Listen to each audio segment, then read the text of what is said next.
আজকে আমরা দেখবো Xiaomi ফোনের কিছু হিডেন কিছু জিনিস। আমরা যদি আমাদের ফোনের ডিসপ্লের উপরে কিছুক্ষণ এর ভিতরে থাকি, দেখুন এখানে আমাদের কিছু দেখাচ্ছে। সেটা হলো আমাদের অ্যাপগুলোকে আমরা চাইলে এখান থেকে কিছু মার্ক করে এখান থেকে বিভিন্ন ফোল্ডারে নিয়ে যেতে পারবো। আমরা যদি সোজা এই ফোল্ডারে নিয়ে যাই, এই ফোল্ডারে মার্ক করে ধরে জাস্ট এই ফোল্ডারে নিয়ে যাবো, তাহলে আমাদের ওই ফোল্ডারে চলে যাবে। তো এইভাবে এটা করতে পারি। এরপর দেখি ওয়ালপেপার থেকে আমাদের যে ওয়ালপেপার আছে, অনলাইনে যে ওয়ালপেপারগুলো আছে সেগুলো দেখতে পারবো। এরপর ফন্ট, তারপর থিম, এগুলো জিনিসগুলো আমরা দেখতে পারবো এখান থেকে। তো সিলেক্টেড কিছু ওয়ালপেপার থাকার কথা, যেগুলো আসলে অ্যাকাউন্টের মধ্যেই থাকে। দেখুন এগুলো হলো সিলেক্টেড ওয়ালপেপার। আমরা চাইলে এখান থেকে যে কোনো একটা ওয়ালপেপার সেট করে দিতে পারি। আমার বর্তমান যেটা ওয়ালপেপার দেওয়া আছে, আমার কাছে এটা বেশি প্রিফার লাগে, এই কারণে আমি এটা রেখেছি। আপনারা চাইলে আপনাদের ওয়ালপেপারটা এখান থেকে সেট করতে পারেন। এছাড়া আপনারা গ্যালারিতে গিয়ে আপনাদের পছন্দ মতো যে কোনো একটা ছবি আপনাদের ওয়ালপেপার হিসাবে রাখতে পারেন। আশা করি এই জিনিসটা সবাই জানেন। এরপর ওয়ার্ডসে গিয়ে আসলে দেখি ওয়ার্ডসে কী কী আছে। ওয়ার্ডসে দেখুন আমাদের এই যে কিছু জিনিস, যেমন লক স্ক্রিন, ওয়াইফাই, টাচ, এগুলো আমরা চাইলে সামনে এনে রাখতে পারি। যেমন টর্চটা যদি আমরা রাখি, তাহলে আমাদের টর্চটা এখানে থাকলেও এখান থেকে আমরা চাইলে টর্চ অন হয়ে যাবে, আবার টর্চ দিলে টর্চ অফ হয়ে যাবে। এই জিনিসটা এখানে প্রয়োজন নেই, এই কারণে আমি এখান থেকে এটা রিমুভ করে দিচ্ছি। কারণ আমি নোটিফিকেশন বাটন আনলে এখান থেকে আমার টর্চটা অন অফ করতে পারবো। ওকে, এরপর আরও কিছু জিনিস দেখি ওয়ার্ডস থেকে। এভাবে আমরা যে কোনো চাইলে যে কোনো কিছু আমরা এখান থেকে অ্যাড করতে পারি।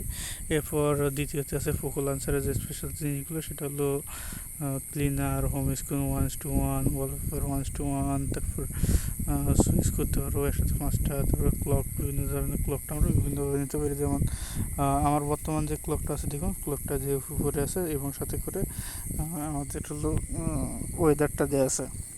তো এই জিনিসটা এখান থেকে ক্লকটা আলাদা করে নিতে পারি। যেমন এখানে দেখুন দেওয়া আছে এই ক্লকটা এইভাবে, এখানে এইভাবে আমরা নিতে পারি। এরপর ওয়েদার যেটা আছে, ওয়েদার সব আছে, এটা আমরা এই ওয়েদার দুইভাবে নিতে পারি। ক্যালকুলেটরটা আলাদা করে নিয়ে আসতে পারি। বিভিন্ন ধরনের নোটস আছে, এগুলো আমরা সাথে নিয়ে আসতে পারি। ক্রোমের যেটা আছে, ক্রোম ডেমো 2টা দিয়ে আসতে পারি আমরা এখানে আলাদা করে। ক্রোমটা এখানে থাকলো, দেখি ক্রোমটা এখান থেকে ডিরেক্ট ক্রোমে ঢুকতে পারবো আমরা। ক্রোমের এই গেমটা নিশ্চয়ই অনেকে খেলেছেন। ক্রোমের এই গেমটা ভালো লাগে অনেকের। এই গেমটা না খেলি আর আমরা এখান থেকে এখান থেকে রিমুভ করে দিই। এটা সবসময় যদি রাখি, সবসময় আমাদের সামনে থাকবে। এরপর আরও কিছু ফিচার্স আছে, যেমন হোম স্ক্রিন টিপস, অথবা হোম স্ক্রিনে কী কী থাকবে না থাকবে, এগুলো হলো এখান থেকে আমরা যদি ডাউনলোড করে রাখি, তারপর দেখি আসলে কী কী হয়, হোম স্ক্রিনে কী কী বলবে। নেট সংযোগ না থাকার কারণে এটা আসলে বর্তমানে আমার কাজ করতেছে না, নেট সংযোগ আসলে দেখা যাবে। এরপর এখান থেকে ডিজিটাল ওয়েলবিংটা আমরা সামনে রাখতে পারি, ম্যাপটা এখন সামনে রাখতে পারি। আপনারা ডিজিটাল ওয়েলবিং সম্বন্ধে কোনো ভিডিও চাইলে আমাদের আরেকটা ভিডিও আছে ডিজিটাল ওয়েলবিং সম্বন্ধে, ওটা দেখতে পারেন। এইভাবে আমাদের যে স্লাইডগুলো আছে, আমরা এই স্লাইডগুলো আলাদা করে রাখতে পারি। আমি এই জিনিসটা একবার আপনাদের দেখাই। স্পেস না থাকার কারণে হচ্ছে না, সাথে সাথে 2 আছে, একসাথে 6টা করে জিনিস এখানে অ্যাড হবে। এরপর এটা এখান থেকে আমরা রিমুভ করে দিই। এরপর ওয়েবস থেকে আরও কিছু জিনিস আছে, এগুলো টেলিগ্রাম আলাদা করে নিতে পারবো, ডক্স আলাদা করে নিতে পারবো, ইমেক্স প্লেয়ার আলাদা করে রাখতে পারবো। এই জিনিসগুলো আসলে আমরা চাইলে আমাদের সামনে রাখতে পারবো। এরপর সেটিং যাই। সবথেকে ইম্পর্টেন্ট যে বিষয়গুলো, সেটা হলো আমাদের সেটিং আছে এখানে ট্রানজিশন ইফেক্ট, অর্থাৎ আমরা আমাদের পেজটা কীভাবে নিয়ে আসবো, এই জিনিসটা এখানে দেখাচ্ছে। অর্থাৎ একটা পেজ থেকে আরেকটা পেজে কীভাবে স্লাইডে যাচ্ছে, তারপর এটা হলো ক্রসফেডে, এটা হলো ট্রাম্বেল, এইভাবে আমরা তারপর পেজে যেভাবে করে এইভাবে আমরা দেখতে পারি। এছাড়াও আরও কিছু আছে, ক্যাসকেড আছে, তারপর হলো রোটেট আছে, তারপর কিউব আছে, আমরা চাইলে যে কোনোভাবে রাখতে পারি। তবে আমার কাছে সবথেকে প্রিফারেবল, আমি যেটা ব্যবহার করি সেটা হলো ক্রসফেড। আমার কাছে এটা বেশি ভালো লাগে।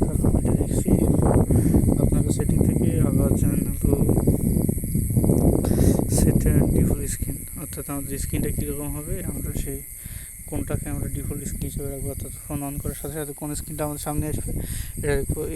এটাই আমার সব থেকে বেশি কাজের লাগে, এই কারণে আমি এটা হলো আমার প্রথম রেখেছি।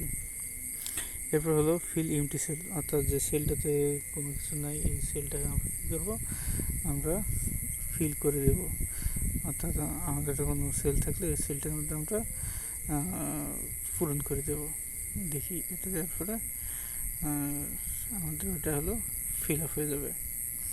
ওকে, এরপর এটা অফ করে রাখি। কাজের নামের কাছে লক হোম স্ক্রিন লেআউট, অর্থাৎ হোম স্ক্রিন লেআউটটা কখনো কেউ চেঞ্জ করতে পারবে না, এই কারণে আমরা এটা দিতে পারি। এবার হাইড অ্যাপ আইকন, অর্থাৎ আমরা যদি দিই তাহলে আমাদের অ্যাপ আইকনগুলো সব হলো হাইড হয়ে যাবে। অর্থাৎ আমাদের অ্যাপের যে আইকনগুলো আছে হোম স্ক্রিন থেকে এগুলো মরে যাই। মোর থেকে দেখি না আমাদের লঞ্চার আছে, লঞ্চার আমরা বর্তমানে পোকো লঞ্চার ইউজ করতেছি। এছাড়া আপনি চাইলে বিভিন্ন লঞ্চার ব্যবহার করতে পারেন, যেমন পোকো লঞ্চার, সি লঞ্চার, তারপর নোভা লঞ্চার, তারপর শাওমি লঞ্চার, এরকম বহু লঞ্চার আছে। আমরা চাইলে লঞ্চারগুলো ব্যবহার করতে পারি। লঞ্চারগুলো ব্যবহার করলে আমাদের অনেক কিছু চেঞ্জ হয়ে যাবে। এবার আসি ব্যাকগ্রাউন্ডে দেখুন আমার ট্রান্সপারেন্সি কীরকম দেওয়া আছে, সিস্টেম যে আছে এক ধরনের ডার্ক লাইট দেওয়া আছে, ডার্ক সিস্টেম। এই ট্রান্সপারেন্সিটা আমরা এখান থেকে এটা কমাতে বাড়াতে পারি। আর আমাদের হোম স্ক্রিনে যখন চালাবো তখন কীরকম দেখা যাবে এই জিনিসটা দেখার জন্য এটা আছে। এরপর হলো আইকন প্যাক, আইকনগুলো কীরকম হবে এখান থেকে আমাদের লঞ্চারের উপর এটা নির্ভর করে। আমাদের পোকো লঞ্চার দেওয়া আছে, এই কারণে আমাদের সিস্টেমের এইভাবে আমাদের অ্যাপ আসবে, এখানে অ্যাপ্লাই করলে আমাদের চলে আসবে। এরপর হলো কাস্টমাইজ লেআউট, অর্থাৎ লেআউটে কীরকম হবে, অর্থাৎ আমাদের লেআউটে 5টা করে এক সাইজে 5টা করে থাকবে, আর এগুলো সাইজগুলো কমা বাড়া করবে এখান থেকে। আমার যে ছোটো সাইজ একটু পছন্দ, এই কারণে আমি সরে রাখছি। আপনার চাইলে মিডিয়াম অথবা এক্সেলও রাখতে পারেন। ওকে, এরপর ম্যানেজ অ্যাপ ক্যাটাগরি, অর্থাৎ আমাদের যে বিভিন্ন ক্যাটাগরি আছে এই ক্যাটাগরি অনুযায়ী আমরা আমাদের অ্যাপগুলো রাখতে পারি। বর্তমানে আমাদের দেওয়া আছে communication, enterprise, Photoshop, photography, tools, lifestyle, games. আমি এই জিনিসটা আপনাদের দেখাই। আমি যখন এখানে ঢুকতেছি এই যে উপরে দেখুন অলের পাশাপাশি কমিউনিকেশনে আমাদের এইগুলো প্রয়োজন, এন্টারটেনমেন্টে এই জিনিসগুলো প্রয়োজন, ফটোগ্রাফিতে এই জিনিসগুলো প্রয়োজন, তারপর টুলসে এই জিনিসগুলো আছে, লাইফস্টাইলে এই জিনিসগুলো আছে, গেমসে আছে এইগুলো, ফাইন্যান্স অ্যান্ড বিজনেস আছে এগুলো, নলেজ অ্যাকনোলেজমেন্টে আছে এগুলো, তারপর শপিংয়ে আছে হলো এইটা। এইভাবে আমরা আসলে কাস্টমাইজ করতে পারি। আমাদের এটা ডিফল্টভাবে দেওয়া আছে, এগুলো ডিফল্টভাবেও তৈরি হয়ে যায়। আবার মোট থেকে দেখি আমাদের অ্যাপ ড্রয়ার, অর্থাৎ আমাদের অ্যাপ সাজেশন থাকবে, গ্রুপ আইকন বা কালার থাকবে, কালার অনুযায়ী আমাদের থাকবে। অর্থাৎ জিনিসটা দেখাই আপনাদেরকে। আমি যদি এখানে যাই দেখুন আমাদের কালার অনুযায়ী নিচে আছে, নিচের দিকে তাকান একবার, এখানে লাল কালারের যেগুলো আছে সবগুলো এখানে দেখাবে, হলুদ কালারের যেগুলো আছে সেগুলো দেখাবে, তারপর সবুজ কালারের যেগুলো আছে, তারপর নীল কালারের যেগুলো আছে, ভায়োলেট কালারের যেগুলো আছে, আবার সাদা কালার যেগুলো আছে, এগুলো সব কালার ওয়াইজও আমাদের দেখাবে। অথবা আমরা সার্চ করে এখান থেকে যে কোনো একটা অ্যাপ নিতে পারি। যেমন আমি হলো ইউসিটা সার্চ করলাম, ইউসি ব্রাউজার আমাদের সামনে চলে আসলো। এরপর ব্রেভ ব্রাউজার যে সার্চ করি, বিআরএভ ব্রেভ, এভাবে আমাদের সার্চ করেও আমাদের এই অ্যাপগুলো আমাদের সামনে আনতে পারবো। এরপর আমরা চলে যাই থেকে হোম স্ক্রিন থেকে আমাদের ইউটি ফিল্ড সার্চ করছে।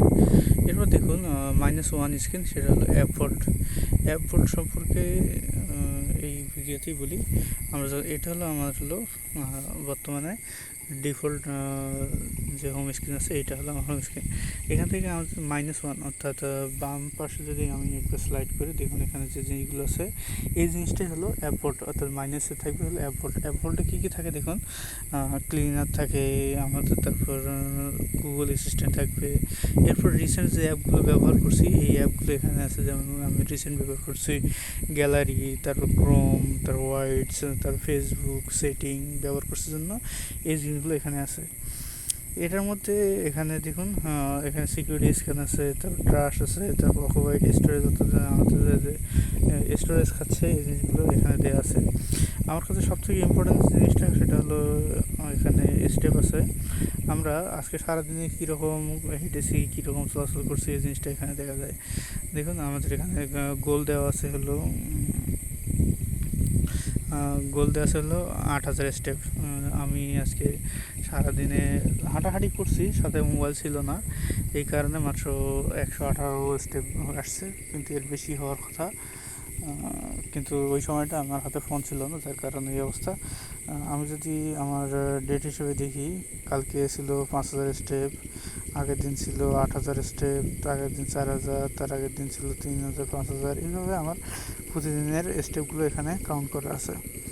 এবং কতক্ষণ ধরে আমি হেঁটেছি তা দেওয়া আছে, কত কিলোমিটার হেঁটেছি, কত কিলো ক্যালোরি আমাদের বার্ন হয়েছে, এই জিনিসটাও এই স্টেপের মধ্যে দেওয়া আছে। এই জিনিসটা যাদের একটু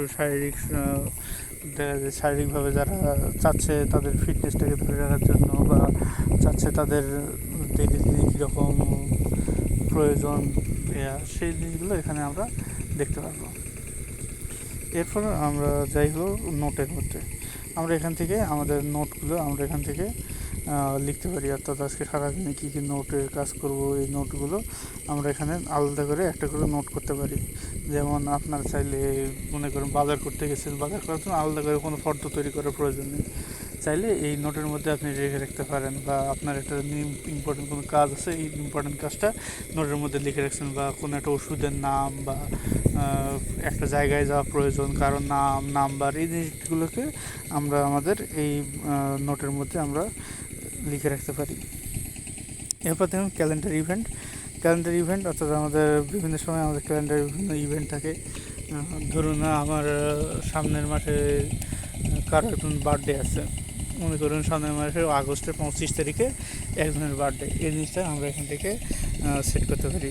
ইভেন্টে গিয়ে আমাদের হলো, দেখুন এখানে আমার আগের কিছু ইভেন্ট মিটিং করা ছিল, রাকিব মিটিং, পিকে রাকিব মিটিং, এই জিনিসগুলো আমার আগে হলো মিটিং করা ছিল।